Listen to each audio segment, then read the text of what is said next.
I know a lot of us weren't necessarily surprised when Dan Quinn took play calling away from Joe Whitt Jr., but the least surprised person of all might surprise you, Joe Whitt himself.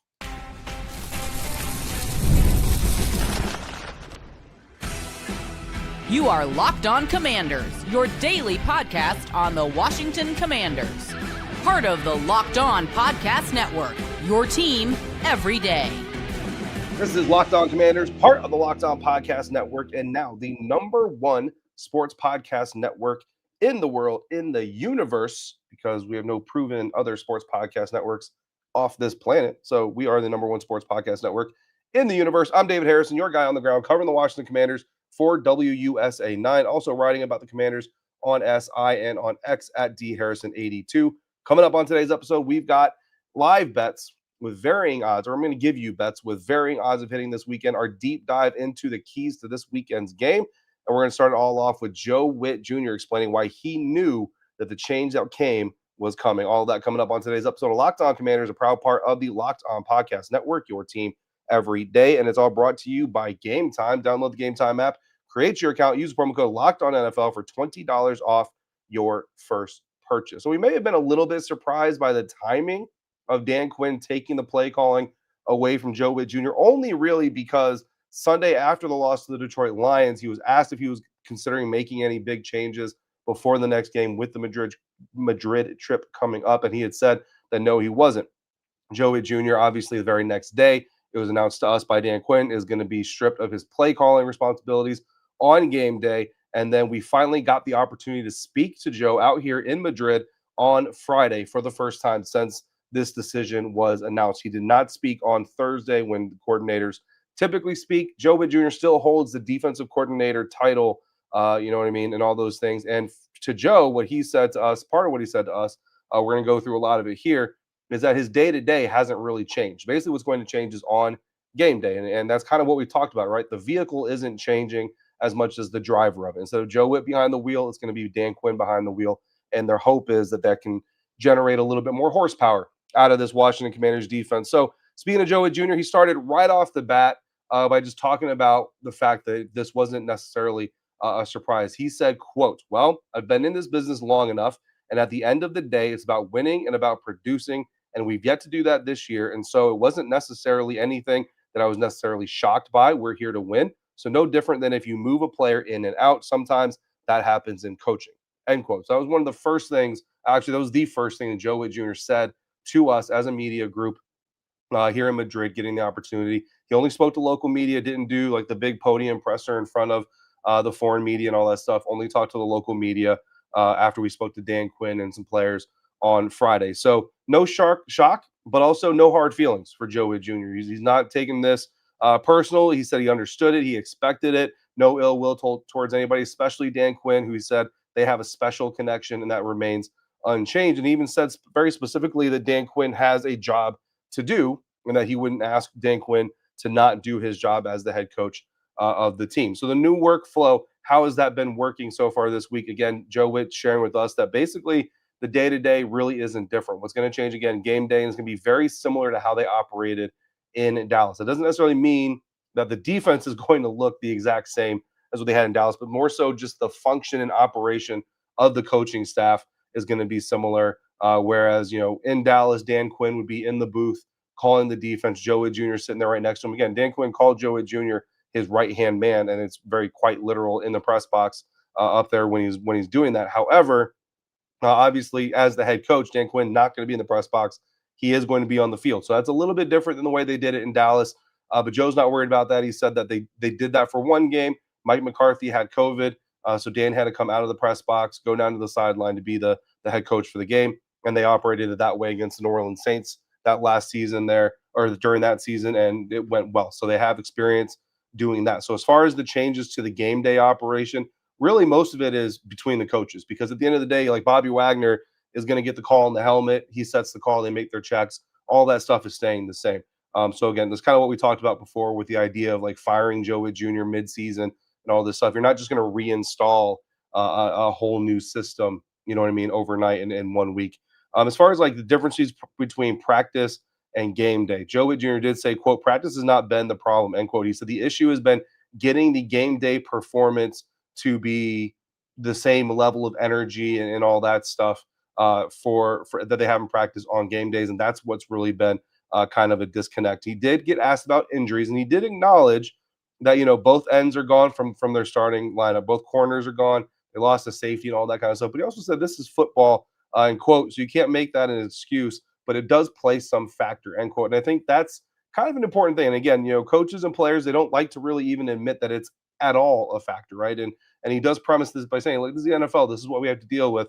But it's something that we've kind of been talking about here, to where we talk about like preseason expectations and 10 wins. I think 10 wins was about where I landed, reasonable expectations. And I think that through 10 games, 3-7 right now, if this roster is what it is right now, and you were to tell me, hey, Jayden's going to miss X amount of time, Terry's going to miss X amount of time, you're going to lose this player, this player, this player, this player, all that kind of stuff. Obviously, that changes expectations, as it should. So the expectations that you start with should not necessarily be the expectations you have moving forward, but the expectations of guys just simply being out of position. That is not okay, no matter how many injuries you have.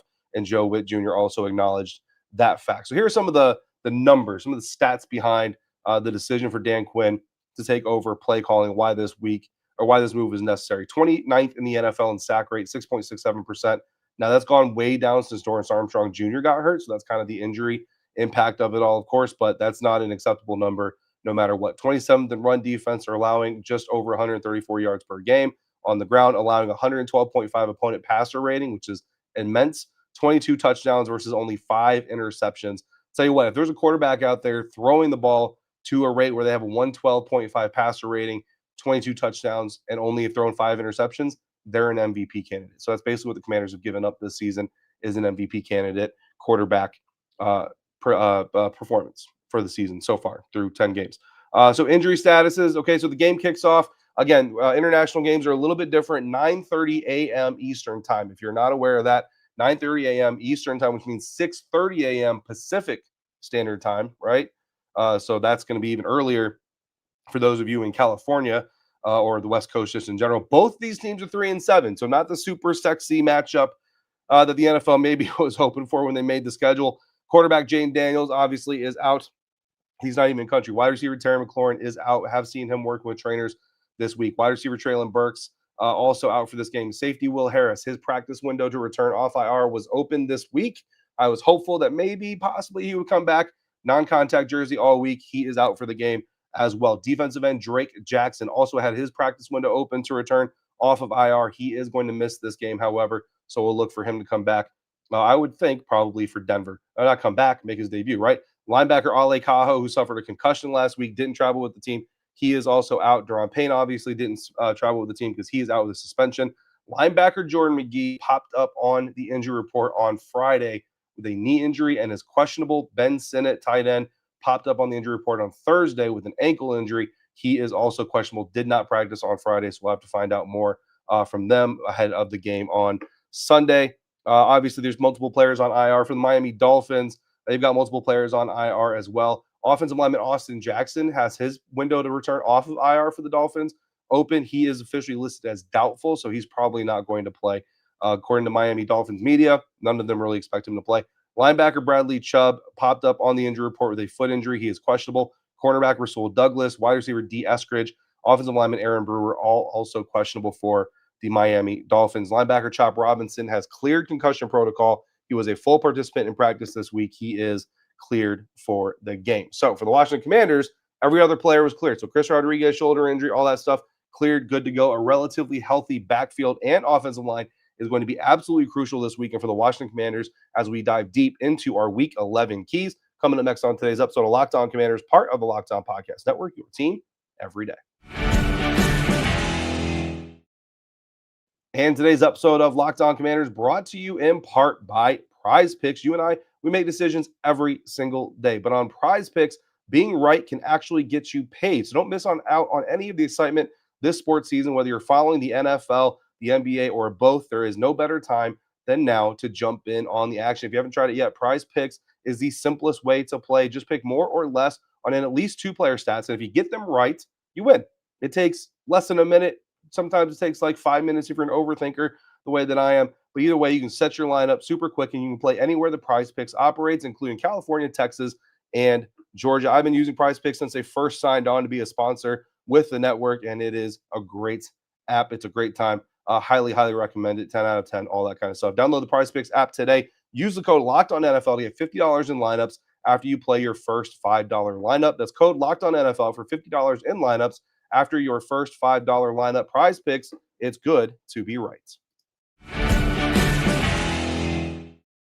Thank you for making Locked On Commanders your first listen or your first view of the day every day. To the everydayers who come through every single day, a special thank you to you for coming through yet again today. Moving into our keys to a Washington Commanders victory. Every crossover Thursday, we lay out 3 keys to a Washington Commanders victory. This week with Kyle Krabs of Locked On Dolphins, I identified establishing the run game, maintaining discipline, or honestly, we even say maintaining discipline, finding discipline, right? Just finding discipline.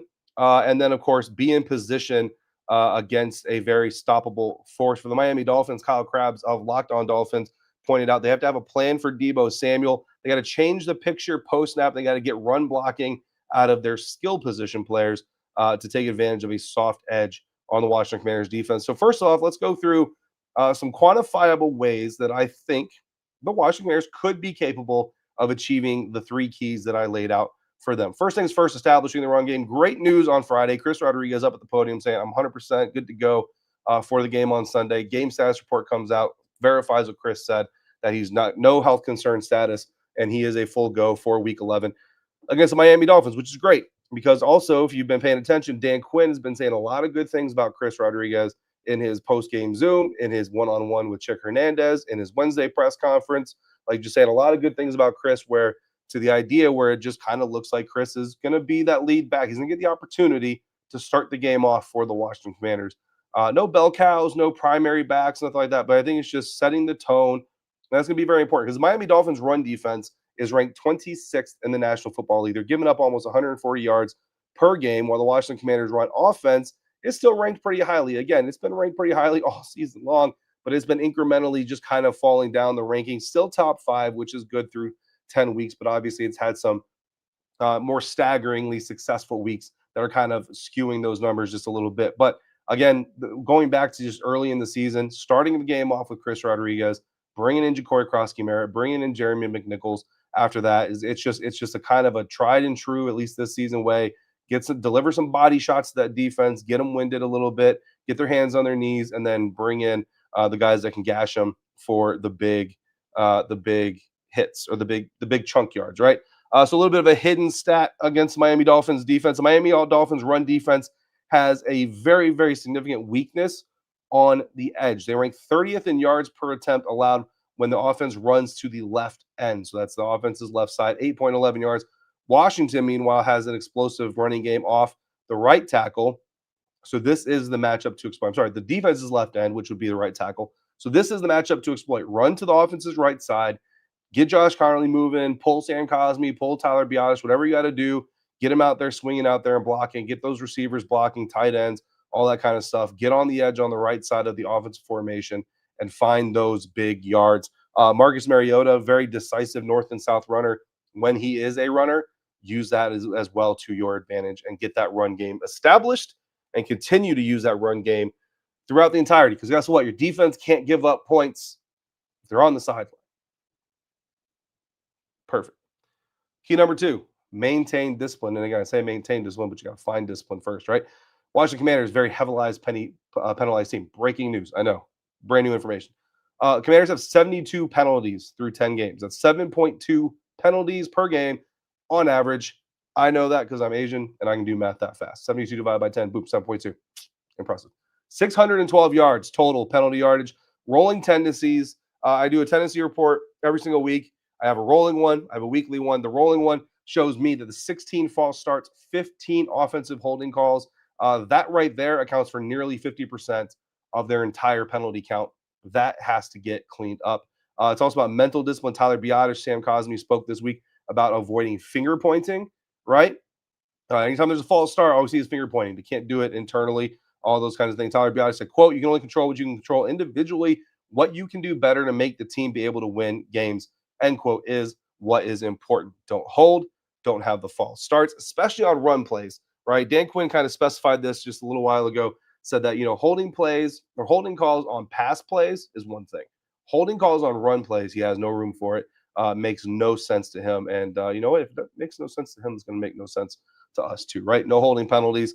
Don't bring back those big runs. Get into those 3rd and 2 situations, all that kind of stuff, and let the offense go to work. Key number 3, be in position and be the stoppable force to the Miami Dolphins movable object, right?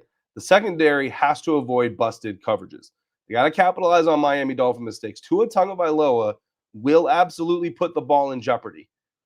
The problem is if there's no defender in the area to take advantage of it, then it's not really in jeopardy, 1. 2, you're not going to take advantage of his tendencies, right? Tua Tagovailoa is on 13 interceptions. The Dolphins have a -7 turnover differential, tied 29th in the league. Washington Commanders right down there at the bottom of the list with them. 4.19% interception rate is double the NFL average. Tua Tagovailoa wants to throw interceptions. He wants DBs to be successful. He wants your defense to have highlight reels. He wants to do it. Let him do it. He's on vacation in Spain. Just let him do what he wants to do. Commanders defense, Commanders team, -6 turnover margin. Again, just as bad down there. Only 6 takeaways, 5 interceptions all season. Commanders pass rush, again, 29th sack rate, not getting a lot of pressure lately, which is why the defense is allowing that passer rating, which is why they're not in position to get these interceptions. Be in position, do what you got to do. Because you know what? Even not under pressure, Tua will still put the ball in jeopardy from time to time. So, it's the game of 2 of the worst turnover differentials in the league, but one side, it's turnover differential because it's a terrible turnover differential because the defense can't get the ball. That's the Washington side. The other side has a terrible turnover differential because the offense just keeps giving the ball away. That's the Dolphins side. Essentially, which one of those weaknesses doesn't show up the most this weekend is probably going to help determine in a big way which of these squads goes home back to the States with a victory to claim at Customs. So despite the 2 defenses in this matchup being fairly weak units, my good money, what I would call easy money, although none of this is ever easy money, is on not seeing an abundance of scoring, something European football watchers are pretty well used to over here. That's coming next on today's episode of Locked On Commanders, part of the Locked On Podcast Network, your team every day. Today's episode of Locked On Commanders brought to you in part by Game Time. The NFL season is rolling through the month of November. The NBA is back, and honestly, there is nothing better than being amongst the fans in the stands. I don't know if you guys have seen footage of the fan rally that the Washington Commanders held in Madrid early Friday. It wasn't even like Friday evening. It was early Friday. Jam-packed. JP Finley and Mitch are out there doing theirs in Madrid Friday nights. I'm hoping to get out there and make not an appearance because I'm not like going there to be like, hey, everybody look at me. Like I'm hoping to go there, hang out, support those good dudes doing what they're doing with you guys out here in Spain. And enjoying some of the festivities as well. But let's be honest, getting tickets to the games, right? Being around your fellow fans can be a hassle. You got queues, login screens, prices jumping, and that's why I use Game Time to go anywhere I want to go. All you got to do is download the Game Time app, create your account, and you can get in on all that easy game ticket, entertainment ticket getting action. Use the code LOCKEDONNFL for $20 off your first purchase. Terms apply. Again, the promo code LOCKEDON NFL for $20 off. Swipe, tap, ticket, go. Download Game Time today. The Miami Dolphins have 3 keys to their side winning this game, according to Kyle Krabs of Locked On Dolphins. Planning for Deebo Samuel, changing the picture post-snap, and get run blocking out of your skill position players. So how do the Commanders counter these 3 keys? With Terry McLaurin out, Deebo Samuel is the wide receiver number 1. 46 catches this season without McLaurin on the field. The Commanders have to use him to exploit Miami's poor tackling and their run after catch after contact ability. Literally, that's one of the worst things they are about their defense. You gotta do that. You gotta be able to do that. You gotta be able to have that plan to get away with that. For Miami, their second key, change the picture post snap. The game within the game. The Washington counter is finishing drives. This is the best matchup of the day. Number 2 ranked red zone offense for Washington against Miami's number 8 ranked red zone defense. This is the strength versus strength part of the game.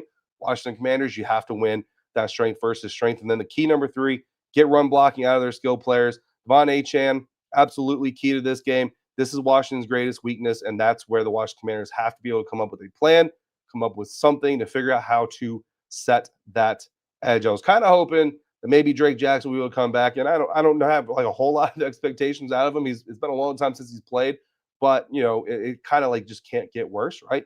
But unfortunately, that's not going to happen this weekend. So let's look at our locked on bets, and these are all, of course, via FanDuel. And I try to be as honest and transparent with you guys as I possibly can, just like I was when I went to Missouri and I forgot to place my bets before I left, and then I found out that you can't do that in Missouri. Somebody told me use a VPN. Look, I'm going to tell you how old I am by just saying this. I don't know what that means. I told my son I didn't know what that means. He laughed at me, and then he told me he would help me, and I forgot about it again. And now I'm in Spain where you can't use FanDuel. So once again, I'm not putting any money on these. I did put money on all 5 last week and every other week, and I've been winning pretty decent. Again, bet responsibly. If you're going to bet, please. I do not put my mortgage on this. Please don't put your mortgage, your rent check, whatever, on any of these unless you have the money, I guess, the means to do so. So lowest risk bet. We got lowest risk, low risk, risky, high risk, highest risk. My low risk bet under 47.5 points. That's right. Terrible defenses on the field. How in the world can I possibly go under 47.5 total points? These teams are 3-7 for a reason. They've got key players out of this game. It's a 9:30 a.m. Eastern Time international game.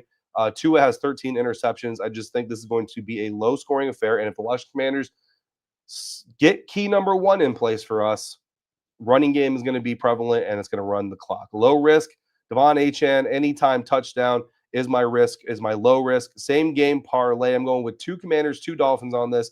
Achane, anytime TD. Jalen Waddle, Dolphins wide receiver, 60-plus receiving yards. Deebo Samuel, 40-plus receiving yards. Marcus Mariota, 150-plus passing yards. That is my risky same-game parlay. High-risk bet, Washington Commanders, plus 2.5 points, which means if the Washington Commanders lose by less than 3 points or win, you win that bet. Highest risk bet is Marcus Mariota, anytime touchdown scorer, because that's not a passing touchdown. He has to actually run the ball in or receive the ball and go in. Either way, Marcus Mariota has to be the player that carries the ball across the goal line to qualify as an anytime TD scorer. Those are our 5 bets of the week. That's going to do it for today's episode. Next time on Locked On Commanders, we'll be talking about the first ever NFL game to be played in the country of Spain. I don't know if we're going to be doing it from the stadium or not, because there's only one media shuttle. It only leaves at one time. And as of right now, I don't know how close to the end of the game it's going to leave.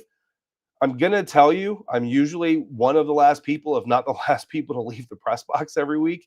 And I don't think it's going to wait for me. So we probably are going to be doing the post-game episode from the same luxurious Spanish backdrop that I've been doing our episodes this week, which is my hotel room, because of the media shuttle. And of course, I don't want the other media members who don't have to do as much as I do after a game to have to wait for my punk self. So that's going to do it for today's episode. In the meantime, if you've got questions or comments, become a Locked On Commanders Insider. Join subtext.com/LockedOnCommanders, and you can get all the inside information, text message, direct communication, everything goes beyond the show with me every single day, anytime you want, at your fingertips, just straight to your handy-dandy cell phone. For your next listen, check out Locked On NFL. It's the Locked On NFL podcast twice per day, in the national view on the entire league, including the Washington Commanders, 2 times a day, Monday through Friday, on YouTube or wherever you're listening to this podcast. To the everydayers, I see you every day. Appreciate you every day. And I definitely want to thank you for coming through yet again today. To everybody, until next time, please stay safe, be kind to one another. We'll talk again real soon right here on Locked On Commanders, part of the Locked On Podcast Network, your team every day.